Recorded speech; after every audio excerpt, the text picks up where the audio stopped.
تو میں عرض یہ کر رہا تھا کہ حدیثوں میں یہ نچوڑ ملتا ہے کہ اگر آپ چاہتے ہیں کہ آپ کے رزق میں برکت ہو تو درود پاک پڑھیے.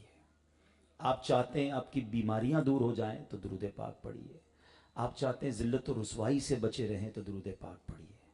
آپ چاہتے ہیں ٹینشن، پرابلمز اور کلیمٹیز دور ہو جائیں تو درود پاک پڑھیے.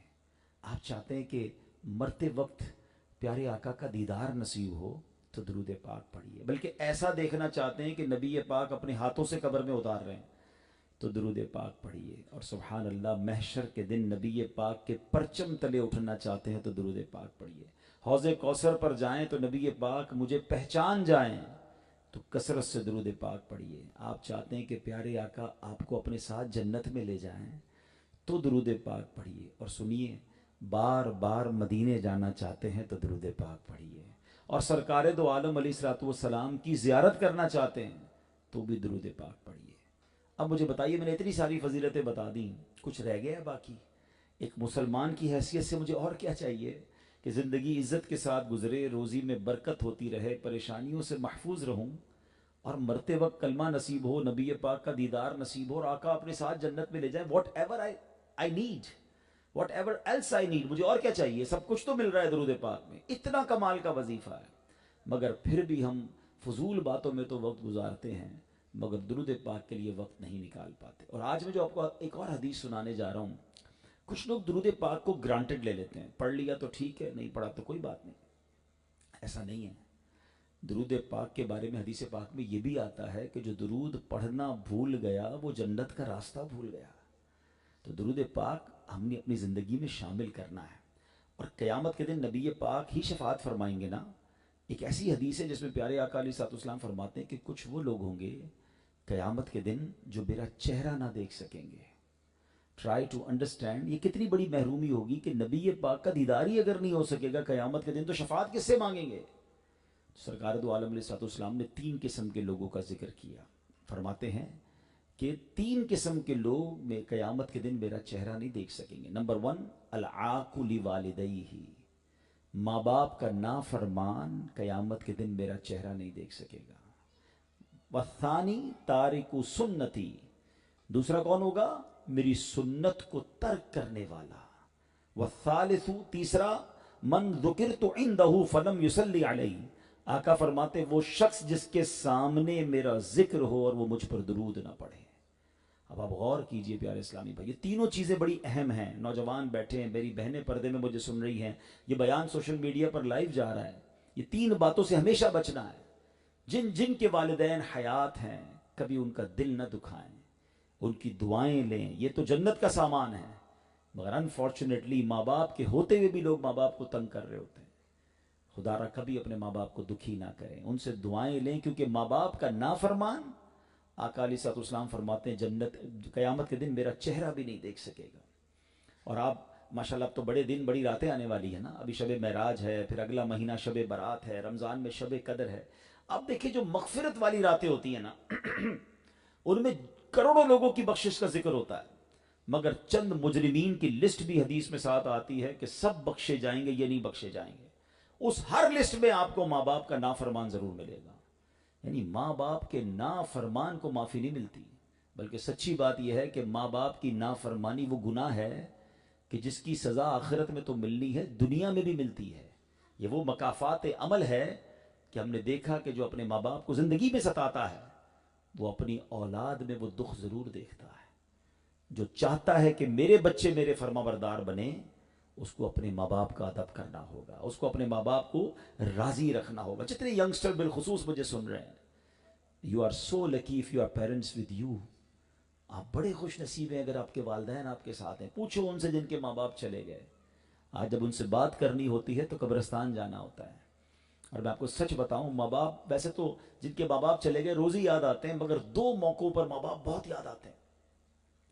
خاص طور پہ جب گھر میں کوئی خوشی آتی ہے نا، کوئی بڑی نعمت مل جائے، کوئی بڑی خوشی آئے تو ماں بڑی یاد آتی ہے، والد بڑا یاد آتا ہے کہ آج وہ ہوتے تو دیکھتے کہ اللہ نے کتنی بڑی خوشی دی ہے. بچوں کی شادی میں یاد آتے ہیں، نیا گھر لو تو یاد آتے ہیں، نیا کاروبار لیں تو یاد آتے ہیں کہ ماں باپ ہوتے تو کتنا خوش ہوتے.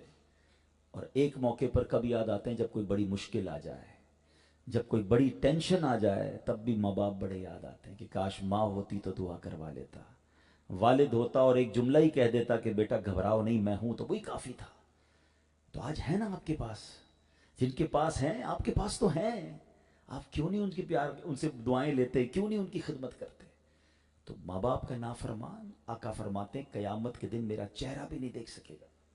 دوسرے نمبر پر فرمایا تارک السنتی، میری سنت کو ترک کرنے والا۔ اب یہاں یہ بھی بڑا پرابلم ہو گیا ہے، اس قدر سنتوں سے دوری ہے، بلکہ اب کوئی سنت پر عمل کرے تو مسلمان کہلانے والا اس کا مذاق اڑا رہا ہوتا ہے، حالانکہ ایسا نہیں ہونا چاہیے۔ لوگ کہتے ہیں سنت ہی ہے نا، فرض تو نہیں، واجب تو نہیں، اب تو نمازوں کی سنتیں بھی چھوڑنا شروع کر دی ہیں۔ پہلے تو مسائل میں پوچھتے تھے کہ حضرت یہ عمل کرنا سنت ہے یا فرض ہے، اب تو نمازوں کی سنتیں بھی بہت ساروں نے چھوڑنا شروع کر دی کہ بھائی سنت ہی ہے۔ ارے سنت کس کی ہے، طریقہ کس کا ہے؟ سبحان اللہ، سنت کو نارمل نہ لیجئے، یہ کتنی بڑی نعمت ہے۔ سرکار دو عالم صلی اللہ تعالی علیہ وسلم کی ایک حدیث سنیے، میرے آقا فرماتے ہیں جس نے میری سنت سے محبت کی اس نے مجھ سے محبت کی، اور جس نے مجھ سے محبت کی وہ میرے ساتھ جنت میں ہوگا، کانا معی فی الجنہ۔ یعنی اس کا مطلب یہ ہوا کہ سنت رسول پر عمل کرنا یہ جنت میں نبی پاک کے ساتھ جانے والا راستہ ہے۔ اور ایک اور حدیث آپ نے سنی ہوگی، خاص طور پہ نکاح کے خطبے میں، ترجمہ نہیں معلوم ہوگا مگر سنی ضرور ہوگی، فمن رغب عن سنتی فلیس منی۔ کبھی معنی بھی پڑھ لیا کریں، what is the meaning of that beautiful حدیث، کہ جس نے میری سنت سے منہ موڑا وہ ہم میں سے نہیں، اس کا مجھ سے کوئی تعلق نہیں۔ Try to understand, there are two different ways. ایک راستہ ہے جنت میں نبی پاک کے ساتھ جانے والا کہ جس نے سنت سے محبت کی اس نے مجھ سے محبت کی اور وہ جنت میں میرے ساتھ ہوگا، اور ایک طرف فرما رہے جس نے میری سنت سے منہ موڑا اس کا مجھ سے کوئی تعلق نہیں، وہ ہم میں سے نہیں، فلیس منی۔ اب یو ہیو ٹو چوز، ہمیں غور کرنا ہے کہ کون سا راستہ اپنانا ہے، سنت والا یا سنت سے منہ موڑنے والا۔ اور یہاں اس حدیث میں بھی آقا نے کیا فرمایا، قیامت کے دن میرا چہرہ نہیں دیکھ سکے گا۔ Now come towards the third حدیث، حدیث کا جو تھرڈ پارٹ ہے، جو میرا ایکچوئل ٹاپک تھا درود پاک کے حوالے سے، کہ جس کے سامنے میرا ذکر ہو اور وہ مجھ پر درود نہ پڑھے قیامت کے دن میرا چہرہ نہیں دیکھ سکے گا۔ پلیز اپنی شیڈیول میں، اپنی روٹین میں درود پاک کو شامل کریں۔ ہمارے پاس بہت ساری چیزوں کے لیے ٹائم ہے، سوشل میڈیا پہ ہم گھنٹوں بتا دیتے ہیں، تو درود پاک کے لیے بھی تو وقت ہونا چاہیے، ذکر کے لیے وقت ہونا چاہیے۔ اتنی آسان نیکی ہے، یقین کریں یہ درود، ذکر و درود، سبحان اللہ، وداؤٹ اینی ایفرٹ نیکیوں کے انبار لگ جاتے ہیں۔ ذرا مل کر کہیے سبحان اللہ، اب کہیے الحمدللہ، اب کہیے اللہ اکبر۔ کتنی دیر لگی؟ پورا 1 منٹ بھی نہیں لگا، ٹھیک ہے؟ بڑے بڑے بزنس مین یہاں بیٹھے ہیں، بڑی بڑی ملیں چلانے والے بیٹھے ہوں گے، کبھی کیلکولیٹ کیجئے گا اتنا بڑا کاروبار کر کے بھی پر منٹ میں کیا کماتے ہیں، تو آپ کو اندازہ ہوگا کہ اگر مہینے کے کروڑ روپے بھی کماتا ہوں نا، تو اس کو اگر ڈیوائیڈ کرتا چلا جاؤں تو 1 منٹ پہ چند ہزار روپے ہی شاید بچ جائیں گے، ایسا ہی ہے نا؟ مگر آپ کو پتا ہے اس پچھلے 1 منٹ میں آپ نے کیا کمایا ہے؟ ہم جتنے بھی لوگ یہاں بیٹھے ہیں نا، اپنی ساری رقم، ساری پراپرٹی، سارا ویلتھ ملا لیں، مگر پھر بھی ہم سب مل کر جنت میں کوئی پراپرٹی خرید نہیں سکتے۔ We have no power to buy any property or anything in the paradise۔ ایسا ہی ہے نا؟ مگر آپ میرے نبی کے سچے وعدے ہیں، جو ایک بار سبحان اللہ کہے اس کے لیے جنت میں درخت لگا دیا جاتا ہے، ایک بار الحمدللہ کہے جنت میں درخت لگ جاتا ہے، ایک بار اللہ اکبر کہے جنت میں درخت لگ جاتا ہے۔ مگر ہمارے پاس باقی چیزوں کے لیے بڑا ٹائم ہے، مگر اللہ رسول کے ذکر کے لیے زبان تر نہیں ہوتی۔